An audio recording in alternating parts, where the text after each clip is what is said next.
Thank you, Michael.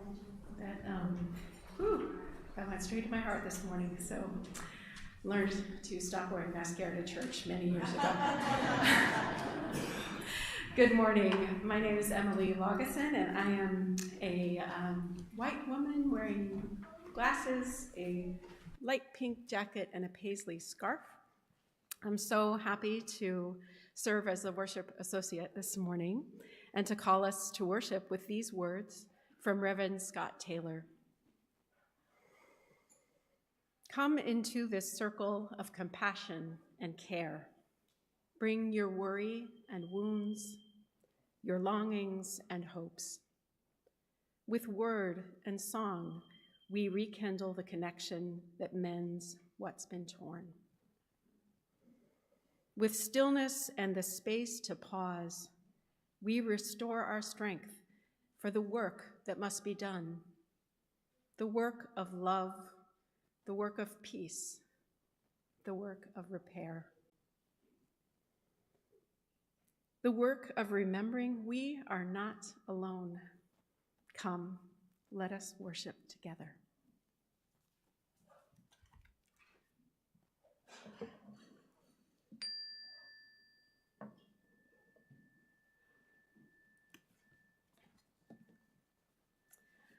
A flaming chalice has been one symbol of Unitarian Universalism for many decades, a symbol of hope, of reason, of the spark of the divine that shines in all of us. We join our siblings in faith each Sunday by lighting our chalice here in our sanctuary. For those joining us online, we invite you to light a flame wherever you are as we kindle our flame with these words from Mark Nepo. My soul tells me we are all broken from the same nameless heart, and every living thing wakes with a piece of that original heart aching its way into blossom. This is why we know each other below our strangeness, why when we fall, we lift each other, or when in pain, we hold each other, why when sudden with joy, we dance together. Life is the many pieces of that great heart loving itself back together.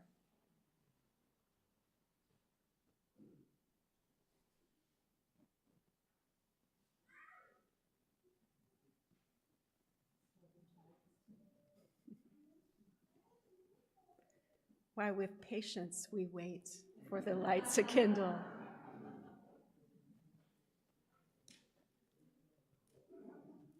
Something.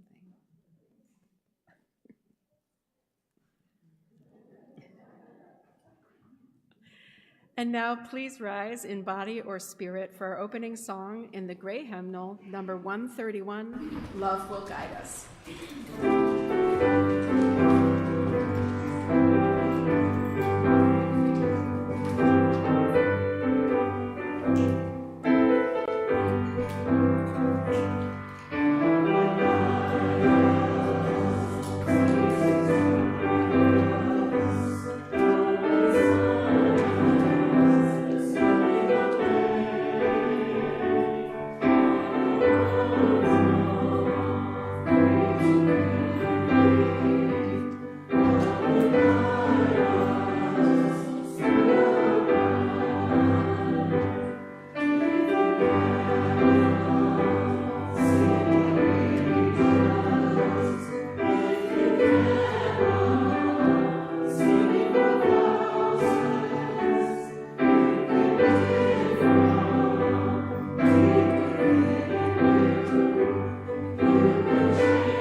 Good morning, everyone. Welcome to the Unitarian Universalist Church of Urbana-Champaign. We are a people of many ages, histories, bodies, genders, identities, and beliefs. And we are united in our commitment to our mission to build community, seek inspiration, promote justice, and find peace. My name is Reverend Beth Monholland. My pronouns are she, hers. I am a very short, middle-aged white woman with dark curly hair, and it is my deep joy to serve as the lead minister to this congregation and to welcome you here this morning. If you're a visitor today, I invite you to fill out a visitor card and drop it in our offering plate. If you'd like to stay connected and learn more about the life of the church, be added to our weekly e-news, we welcome you to do so. And if you're joining us via our live stream, you are also welcome this morning. I invite you to drop a hello in the YouTube chat. I also invite you to look around and notice the color-coded lanyards of your neighbors. We are still living always in endemic times. You are welcome to mask here, and we have our lanyards as a simple visual cue if someone is wearing red or yellow to maybe wave at them from a distance. Green means people might welcome more contact. Always ask and get a consent before you hug folks. Nod to our OWL curriculum and good positive consent for that one. As I mentioned, we are a congregation of all ages, and that means that we welcome the potential noises and distractions that kids bring into a Sunday service. Kids are welcome to stay in the service for the entirety of it, although our faith development Sunday morning programs will be meeting today. Our classes are open to kids 4 and up, and those volunteers and kids will be invited to go to their classrooms after the time for all ages, which is noted in your order of service. We do have a nursery for little ones 4 and under, if that's a better option for those folks.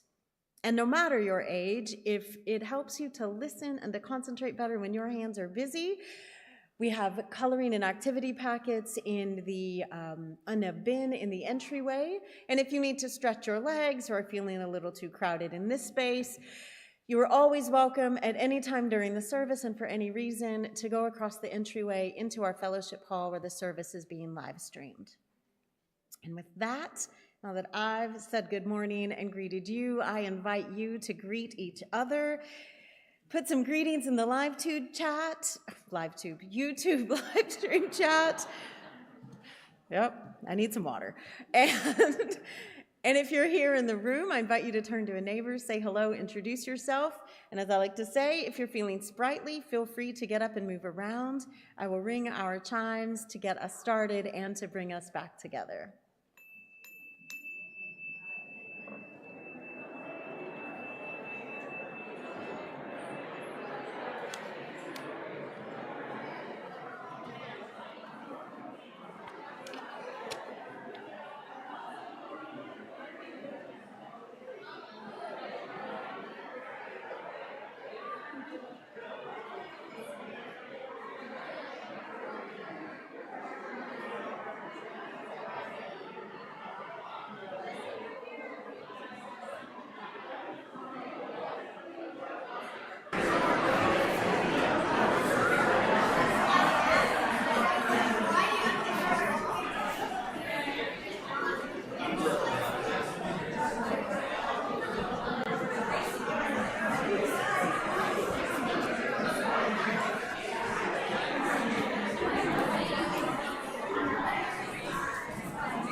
Thank you all for those lively greetings.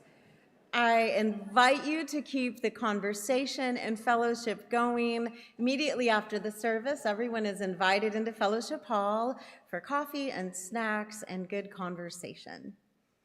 And now it's our time for all ages. And this morning we have a story from the Buddhist tradition.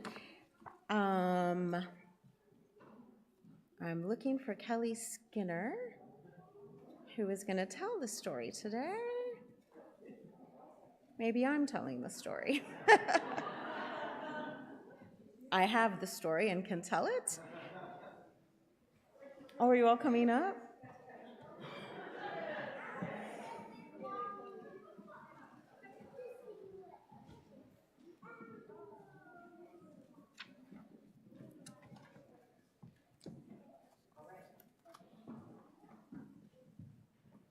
Minutes go by so fast.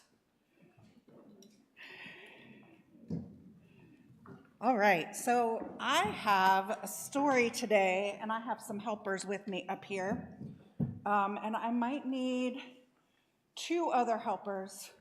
Let me get, actually, the 4 of you can come up and help. So I need you all 4 to stand up here just in a row. So one over by the piano, one kind of here, over here, and over here, Luce. Okay. So this story comes from a Buddhist tradition and reminds us that compassion can come in very tiny forms, like simply listening and letting others share our pain. It also highlights how sharing our stories of sadness makes us feel less alone. So a long time ago, there was a woman named Kisa Gotami. And she lived in a small village, and she had a baby boy who she loved more than anything in the whole wide world. And she held him close every day, and she sang him songs, and she dreamed of watching him grow up. But one day, her baby got very, very sick. And even though she did everything she could, he didn't get better. And eventually, her baby died. And Kisa Gotami was heartbroken. She couldn't believe it was true. She held her baby and she cried and she cried and she cried. And she went house to house in her village, asking people, please, can someone help me? Is there a medicine or is there a spell that can bring my child back? And people looked at her with love and with sadness, but they said, we're so sorry. We know how much it hurts, but we can't bring him back. And at last, one person said, go see the Buddha. Maybe he'll know what to do. And so she went to go see the Buddha. And she knelt at his feet and she said, please, please help me. I cannot lose my child. I'll do anything. And the Buddha looked at her with deep kindness and said, I can help you. But first, you must bring me 1 small mustard seed. You can find them in most homes. But here's the important part. The seed must come from a house where no one has ever lost someone that they love. And Kisa Gotami felt hopeful. That didn't sound too hard after all. And so she ran to the first house, and she knocked on the door, and she said, do you have a mustard seed?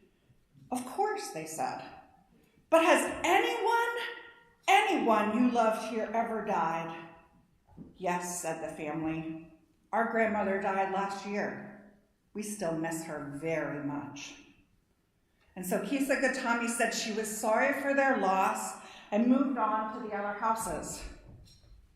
And in every case, they had a mustard seed, but they had also lost someone, a brother, a parent, a friend. Over and over and over again, it was the same. And so as the sun began to set, Kisa Gotami sat down. She took a deep breath. She looked up at the sky and realized something powerful. She wasn't alone. Every single person she had met had known sadness. Every family had known love and loss. And as she listened to their stories, something surprising had happened to her. Her heart began to soften.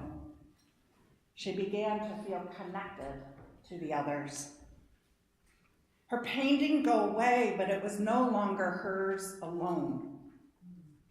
And so Kisa Gautami, she returned to the Buddha, and she said, I understand now. Sorrow comes to all people. But as we listen compassionately to each other, the compassion grows and surrounds us all. The Buddha nodded, and with a kind smile said, even the tiniest mustard seed can help plant the truth in our hearts, that we are never truly alone. Love and lost connects us all. Thank you, God.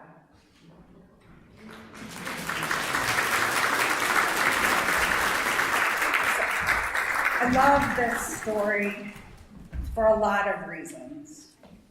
But the one that sticks out the most for me is how the story reminds us that small actions can make a huge difference in people's lives. Sometimes when people are hurting and really sad, we think there's nothing we can do to help. But we need to remember that small things, like listening compassionately to somebody else's story or sitting beside them so they don't feel alone, make a difference and can help our hearts to heal. Thank you. And now if any of the other kids want to come with me downstairs for our classes.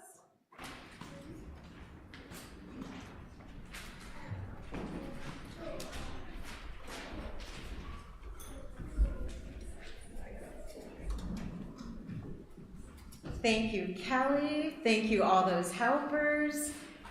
Thank you, faith development volunteers and all the kids. You're amazing.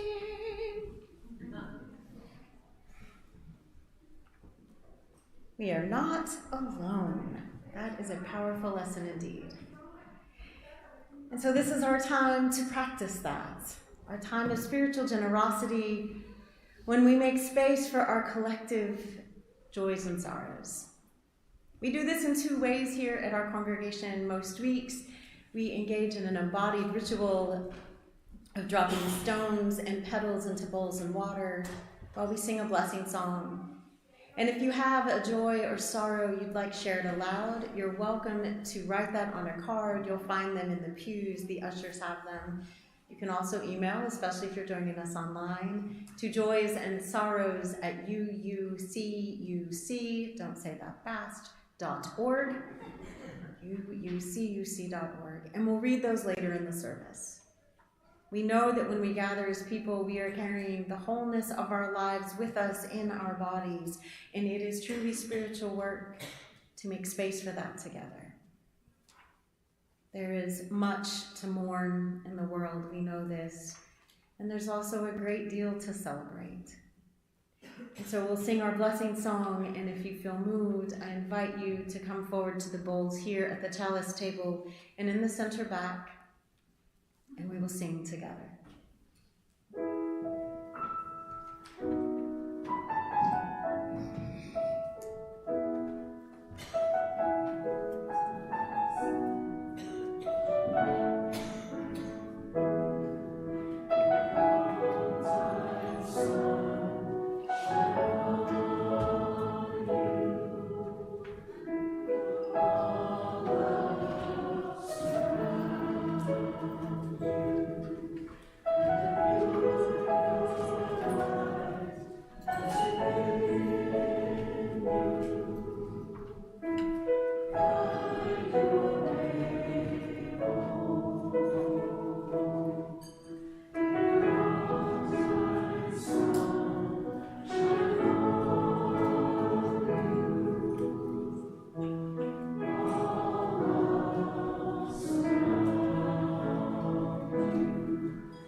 We live our mission at this congregation by connecting day to day and week to week through the opportunities both within and beyond our walls.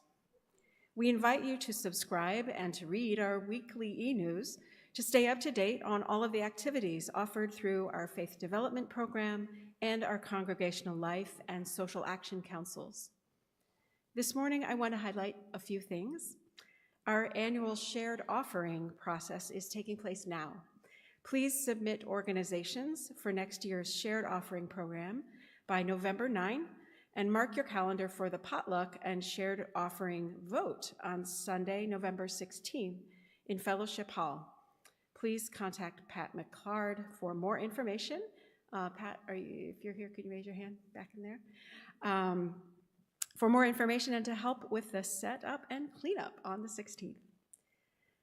Next Sunday, November 2nd, is our annual remembrance service, when we will honor those of our loved ones and members who have died in the past year. Please feel free to bring a photo or memento that day to add to our altar table. Everyone is invited for a UUC-UC Halloween Spectacular from 6 to 9 p.m. on Halloween night. Read more details about these and other events in our e-news and check out the full calendar of events in Realm. Each Sunday, in recognition of our very real interdependence and reliance on each other, we pass the plate and share our offering with an organization doing the work of justice in the world. Our shared offering partner for October is Trauma and Resilience Initiative, a nonprofit organization that educates and promotes healing and resilience in individuals, families, organizations, and communities, while advocating for justice and equity for all. This year, they launched the Healing the Helpers, a wellness group for frontline staff and a peer group for nonprofit leaders of color to address vicarious and secondary trauma. You can give through Realm and via the online portal on our website, or if you're here in the sanctuary, the basket will be passed and checks can be made out to UUC-UC, and in the memo, put shared offering. Half of all non-pledge donations will go towards sustaining the work of this church, and the other half will go directly to our shared offering partner. The ushers will now come forward as the choir sings our offertory music, and we invite you to give whatever is generous for you. This is also the time to submit a written joy or sorrow.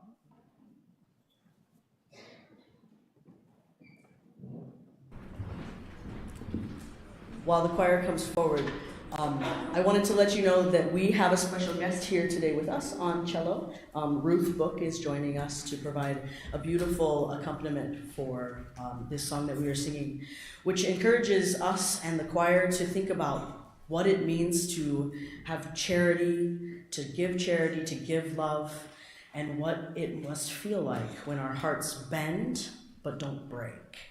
So we're here to hopefully encourage you to love each other sincerely from your heart.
Thank you for that choir. MR, Ruth, Michael, that was beautiful. And it's our time to share our spoken joys and sorrows today. Again, to continue practicing our value of generosity. I have a couple of joys and sorrows from last week that I have melded into one, but I want to actually lift them up today. And one is from MR, who wrote it. Yes, please keep bringing me cards if you need to. That is fine. MR wrote this last week, that it was a joy and privilege for me to stand in front of our choir at their performance last week with the CU People's Chorus. The group of musicians has been a real joy to grow with over the years. And what they sang with their guest accompanist, cellist Ruth, they shared with us today, and what a blessing it is indeed that our choir and MR are to us as a community.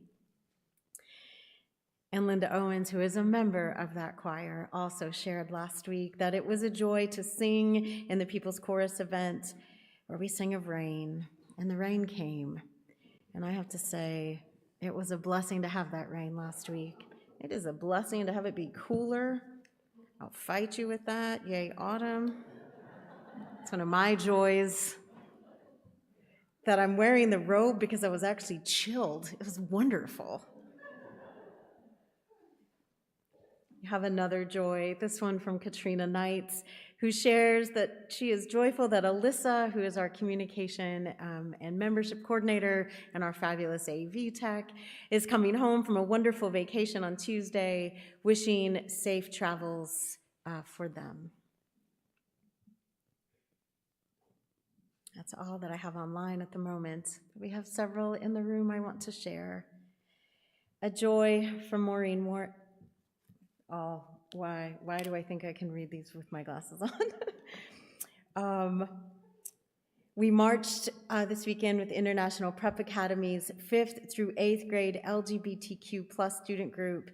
So happy to see these children celebrated and safe. Happy Pride. Thank you, Maureen, for that. One of my joys every year is indeed to get to participate in Pride. I was saying, I think yesterday was my 28th or 29th Pride Fest. And one of the things, and I've attended Pride in like 3 different states, 4 or 5 different cities. Every Pride Fest I've ever attended has been multi-generational, multi-ethnic, multiracial, multi-able-bodied, and it is the hope of beloved community made real. And so I am also grateful for Pride Fest, for all of our many, many volunteers who made our church's participation in that, both with our booth and marching in the parade, possible. Thank you for what you did yesterday and for what you do year-round to make justice real for all of us. This is from Robert Hartman. I'm thankful my wife Willa, that in spite of her physical limitations, she still does for others. And if I may share a sorrow of that, Willa is actually in the hospital in Springfield right now. But before she went on Friday, because she's on the hospitality team, she and Robert are on the hospitality team this week, she made some homemade brownies for us and told Robert he had to be sure to bring them today, even if she did end up being hospitalized. So thank you, Willa, and thank you, Robert. Echoing the joy for Pride, this is from Jim and Aaron. Thanks so much to all who participated in Pride on Saturday. And from Sandy Hannum, a big thank you to Roxy Howard for all the time, talent, and love she put into teaching us and helping us build balloon creations for Pride Fest. It felt great to spread joy and laughter with UUs yesterday. And if you all, anybody in here was not at Pride or did not see the UU folks marching in the parade, photos are going up on our Facebook. I'm going to make sure they get shared for those who aren't on social media. And I have some photos in my pocket I will be happy to share at Fellowship Hour. A joy from Adelaide Aim and David Cahill. Joy for the first time in 33 years that we will be moving. Yay! I mean, not that you got to pack and move, but yay for a new place. We are going to a lovely house in town in 2 weeks, and a sorrow that we'll miss our country place and all the beautiful memories we made there. Change, it's always so much. And then a joy from young Mabel, who helped me light the chalice today. And Mabel says, my joy is my godmother, who I call Gomo, is here visiting from Lisbon, Portugal. We're glad you're here. And then one final joy, although I will refresh the phone in case more came in via email. I will attempt to refresh the phone. There we go. A sorrow from Laura, who says, I offer profound sorrow at the sudden passing of my friend Carla Latimer at the age of 50. Carla was a beacon of joy, enthusiasm, and curiosity, and it is unfathomable that she won't be there to watch her high school children grow into adulthood, to plan adventures with her husband Brian, and to meet me at a moment's notice with tales of her plans and requests to tell me gossip. She left an oversized hole in her community in proportions to her presence and influence, and she will be greatly missed. And then one more sorrow, Paul Weston, who is one of our dedicated volunteers and a member of the choir, was in a car accident on Wednesday. He's at the hospital in Carl, suffering from broken bones, lots of contusions. He's doing okay, but he's got a long road to recovery. And then a final joy, as I ended last week, it's with a baby. Barbara Hudgens shares that her daughter Mindy became a mother on Thursday, a baby girl, a very healthy baby girl, and the baby and Mindy are both doing well, home in good health. Yay to new life. Dear ones, it's a lot of joys and sorrows we hold. It's a lot that we have shared aloud, and we know that there are even more that we are carrying silently in our hearts. For making space for that this morning, I thank you. For remembering, as we heard in our Time for All Ages, that we are not alone in either our sorrow or our joy. I give thanks, and I ask now that we take just a moment of silence together to honor all that we've heard and all that we're still holding.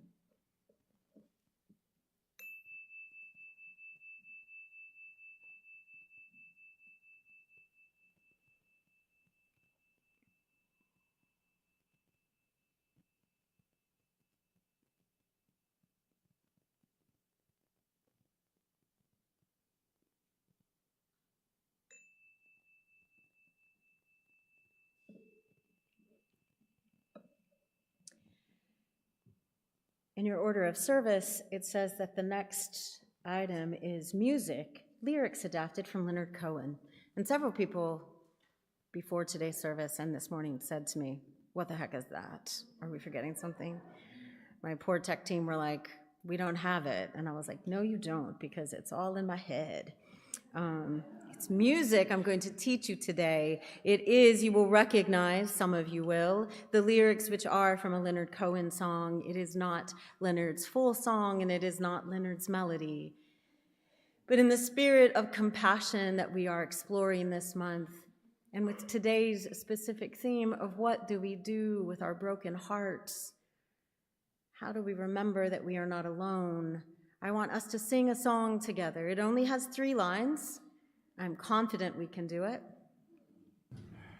I'm going to say them to you, and then I'm going to sing them to you, and you're going to sing it back. But the lines are this: forget your perfect offering. There is a crack in everything. It's how the light gets in. And so we'll sing it this way. Forget your perfect offering. Forget your perfect offering. There is a crack in everything. There is a crack in everything. It's how the light, it's how the light gets in. It's how the light gets in. Forget your perfect offering. Forget your perfect offering. There is a crack in everything. There is a crack in everything. It's how the light, it's how the light gets in. It's how the light gets in. Forget your perfect offering. Forget your perfect offering. There is a crack in everything. It's how the light, it's how the light gets in. It's how the light gets in. It's how the light gets in. It's how the light gets in. Beautiful, beautiful. There is a crack in everything, and it is how the light gets in. And that's hard to understand and believe and know in our bodies. At least it is for me most days. We've been exploring compassion all month in our services. Self-compassion, compassion for people who harm us, compassion for each other, moving through the world with loving kindness, being aware that people are always carrying burdens we cannot see. But that compassion, as the Buddhists teach us, helps us to move towards each other in our shared humanity. It is not pity or sympathy when we are acting with compassion. It is true, deep connections of our equal shared humanness. And beyond our humanness, the shared connections to all life. And yet, bombs keep falling. People keep suffering. Politicians, it feels like, do very little to stem the harm to the most vulnerable among us. This coming week, SNAP benefits may be cut off for millions of people who are already food insecure, who are already hungry. And I find it deeply hard to not let my anger at those injustices turn brittle. I find it really challenging to not just curse and throw up my hands and say, damn it, there's nothing any of us can do. I know that's not true, but there are moments I feel it. I know there are moments you do as well. And the work of compassion is to keep our hearts tender when they break. Because the world is going to break our hearts, sometimes every day. Have any of you seen the TV show, the Netflix show really, The Good Place? No spoilers if you haven't, but I watch the entire thing at least once a year. It is my comfort food. One of the things I was thinking about the most recent time I watched it, which was last month,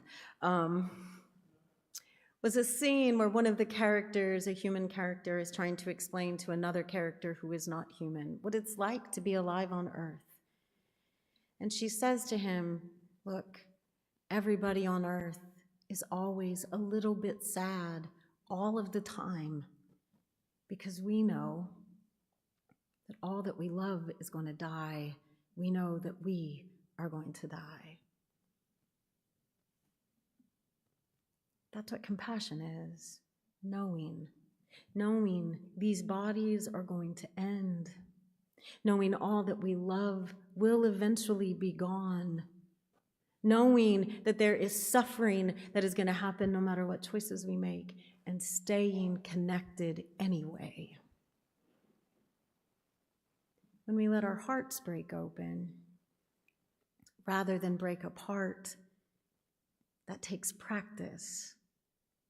And compassion and loving kindness, as the Buddhists teach us, are important practices to keeping tender, to not letting the anger consume us or make us bitter. And don't get me wrong, anger has its purposes. If we're not angry at what's happening in Gaza, if we're not angry at what's happening to LGBTQ people and poor people and people of color, and honestly anybody who doesn't have some semblance of power, if we're not angry about injustice, then we're asleep. And so we should be angry, but we can't let the anger be the way we move towards each other. The anger has to be a spark for the compassion that says, I still see you. I still recognize the humanity in you. That's the only way we're actually going to reconstitute this world, as Adrienne Rich said. My heart is moved, Adrienne Rich wrote, by all that I cannot save. My heart is moved, I interpret that as my heart is breaking. For all that I cannot save, which is why I decide, she wrote, to throw my lot in with those people perversely age after age with no extraordinary power. Salud, who reconstitute the world, who move towards each other in the practices of compassion and kindness.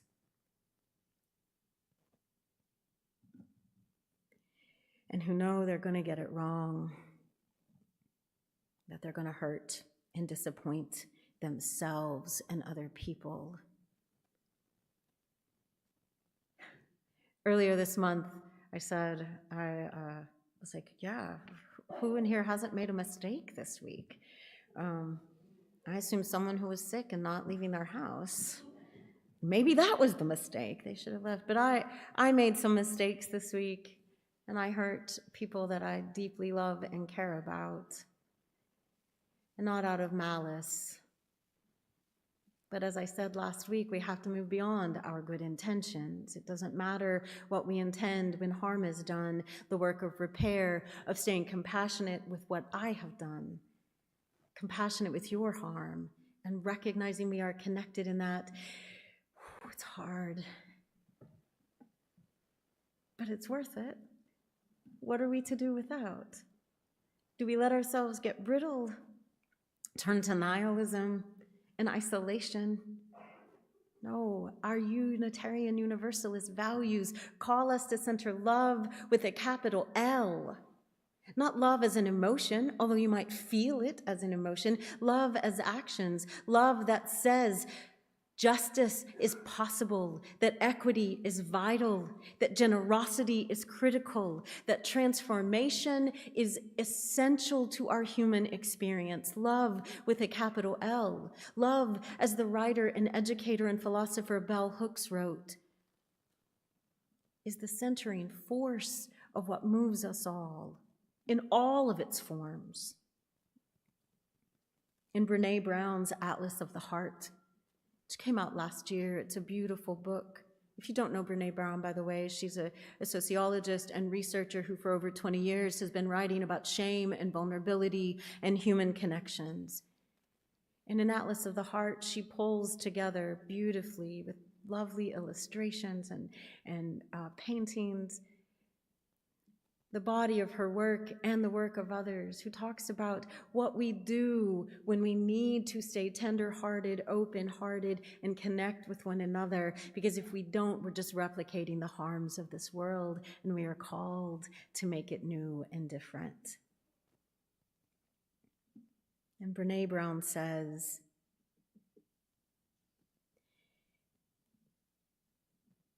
quoting Bell Hooks, that all about love,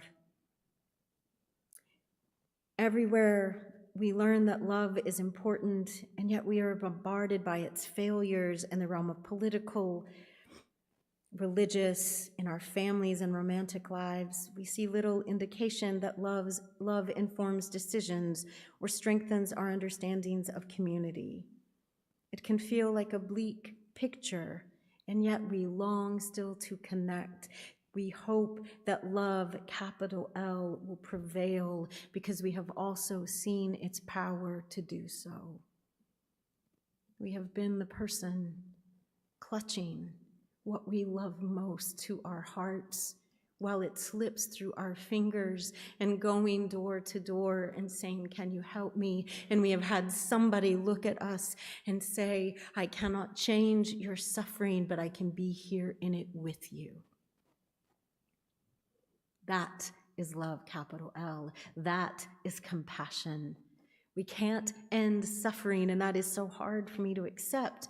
When I first was encountering Buddhism, I resisted the notion that suffering is a natural part of life because I misunderstood it in the Christian sense of that word, suffering, redemptive suffering, which became a core part of Christian theology for 1,000 years. Although not the teachings of Jesus, I would say it is a perversion of the teachings of Jesus. Jesus, whose core teaching was, God is love, so you love one another. But we turned that, because of our lust for power and empire, into the notion that suffering is good in the eyes of God. Your suffering will get you closer. You should be suffering. And if you are suffering, you deserve it. That kind of notion, which is embedded deep in so much of Western thinking, and so much of Western systems. It's why we are cutting off SNAP, because we think people should suffer. And if they are hungry, it is their fault, instead of our collective responsibility to provide the most basic of needs for each other. And so I heard the Buddha's teaching that suffering is just part of being alive. Suffering is natural. You can't resist it. And I thought, no. But when I came to understand, they weren't saying suffering is good in and of itself, that suffering is somehow going to get you to some fictional heaven. I get angry about that. And instead, that suffering is what connects us. Because, like the Good Place said, we're all a little bit sad all the time with that knowledge there in the back of our heads or deep in our bodies that this is going to end. So shouldn't we move with kindness towards one another? Shouldn't we move with love towards one another? Shouldn't we say, I too have known loss. I too have done harm. I too am trying today to do less harm than I did yesterday, to alleviate suffering by not making more of it. It would be amazing if every single one of us could move through the world like that. We're allowed to still be angry and irritated and grumpy. Somebody a couple weeks ago mentioned being grumpy. We're allowed to be our frail human selves. People are peopling all the time, as I regularly say. And in our peopling, we can still center compassion. We can still move closer to each other instead of away, because all of those cracks, everybody, all of those cracks that are letting the light in, it is the light of hope. It is the light of love. It is the light of connections. And when we lean into that, when we truly look at it closely and recognize that the person crying in front of us with a baby in their arms is a mirror of us, is a mirror of those we love, that there is no stranger, it is all one of us, then we recognize that those cracks aren't breaking apart. They are a web holding us together in love, in compassion. And we either embrace that or we disconnect from it and harm ourselves and each other. And what I want for all of us in this community, in this church, in this congregation, is that we honor the cracks. We honor the web. We recognize our shared human suffering, and we lean into it with compassion. That we forget our perfect offerings. They don't exist. That we say the crack in everything is the crack in my heart connecting to yours. I gave glitter blessings at Pride Fest yesterday. Anyone who saw me saw my hands covered in glitter. I don't throw glitter on people. I get a nice little palette of glittery colors. Hypoallergenic eyeshadow, to be honest. People get to pick a color and I offer them a blessing. And here's my blessing, without the glitter today, adapted for this moment and this morning. What I said to dozens and dozens of folks of all ages yesterday was, may this blessing remind you that you are always beautiful, always holy, and always loved. May this blessing today remind you,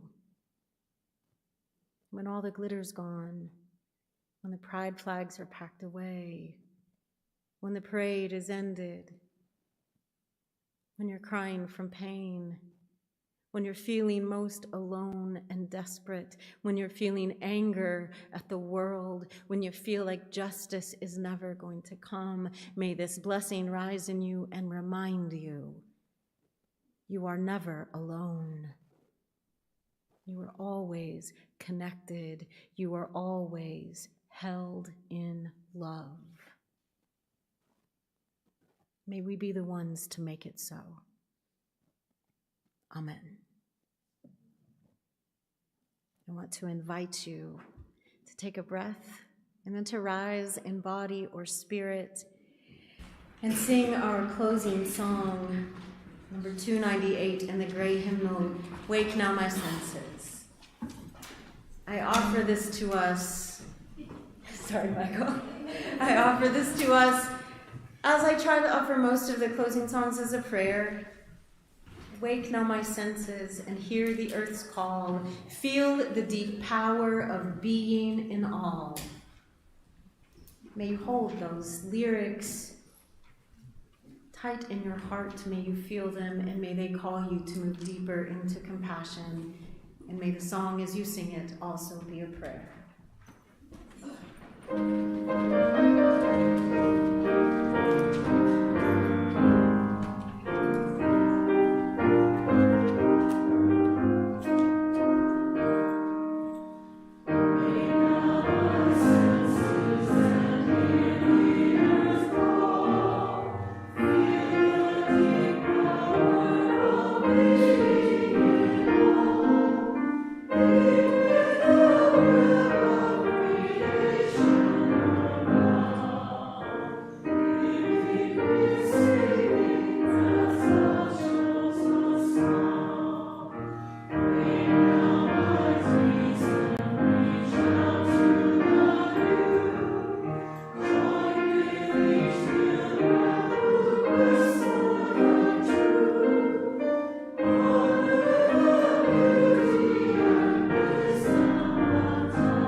In your heart, wherever you go in the days to come.